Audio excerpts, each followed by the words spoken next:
Hello students, how are you? Hope this video will find you healthy and prosperous. This is Ameen Hashmi and the topic which we are going to discuss today is the digestion in stomach. As we are discussing the digestion in humans, so today's topic is the digestion that takes place in the stomach. Stomach is a dilated part of alimentary canal. It is a muscular organ or J-shaped organ that is present beneath the diaphragm just towards the left of the abdomen. So when we discuss about the structure of stomach, so stomach comprises of two portions. One is the cardiac portion, the second portion is the pyloric portion. Cardiac portion lies just beneath the esophagus and the pyloric portion lies before the small intestine. Lower part of the stomach is called as pyloric portion.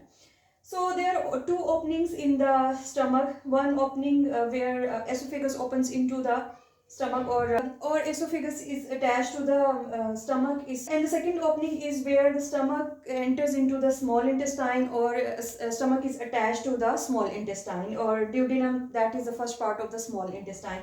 So these both these openings are guarded by the muscles that are called as cardiac sphincter. The cardiac sphincter is the sphincter that is present at the opening of esophagus into stomach and the second sphincter that is called as pyloric sphincter is present at the opening of stomach into small intestine or at the junction of the both small intestine and stomach.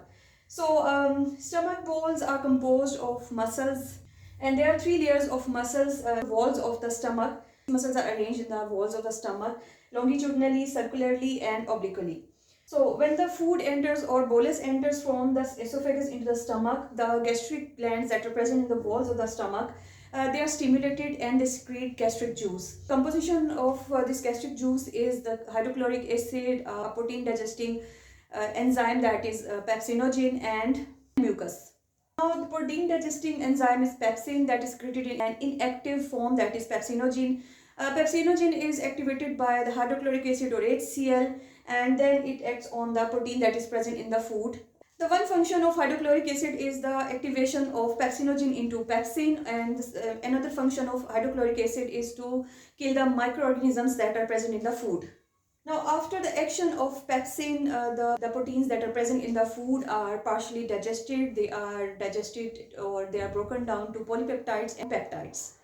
Now there is an interesting question that can be someone that if pepsin and hydrochloric acid, definitely hydrochloric acid gives environment to the stomach and pepsin digests some protein. So and the question is this, that why doesn't this pepsin digest the protein of stomach that is mostly definitely stomach is mainly the protein. So why stomach is not digested by the pepsin? So the answer to this question is this, that pepsin is secreted into inactive form that is pepsinogen. So it requires its HCl for its activation. Second reason is this, that the stomach walls are covered by heavy mucus. That is why the pepsin or HCl cannot act upon them.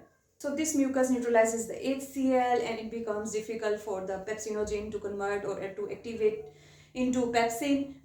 That is why the pepsinogen and hydrochloric acid or HCl cannot attack the walls of the stomach.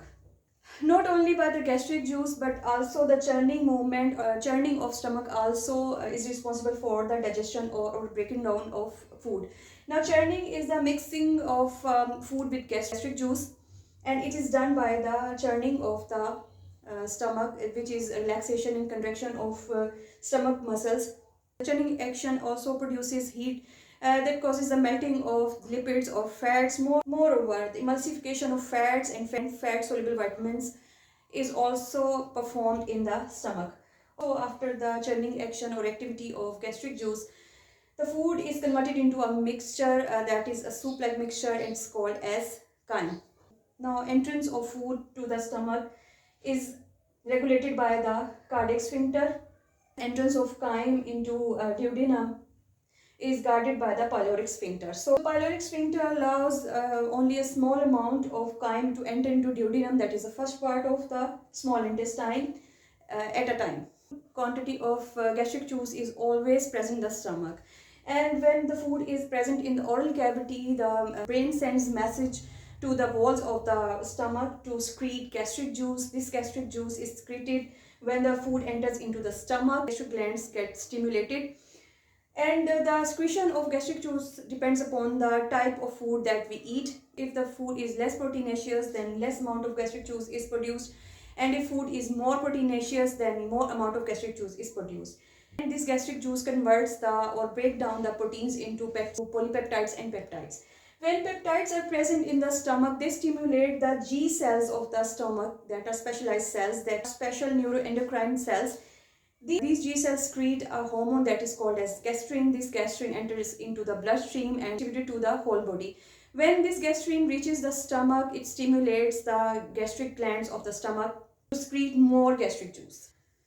Gastrin is responsible for enhancing the gastric mucosal growth, gastric motility, and secretion of HCl. So these were certain points regarding the digestion in stomach. Hope this video will be informative for you. If you have any question or ambiguity, then write in comments. Please like and subscribe the video. Thank you so much.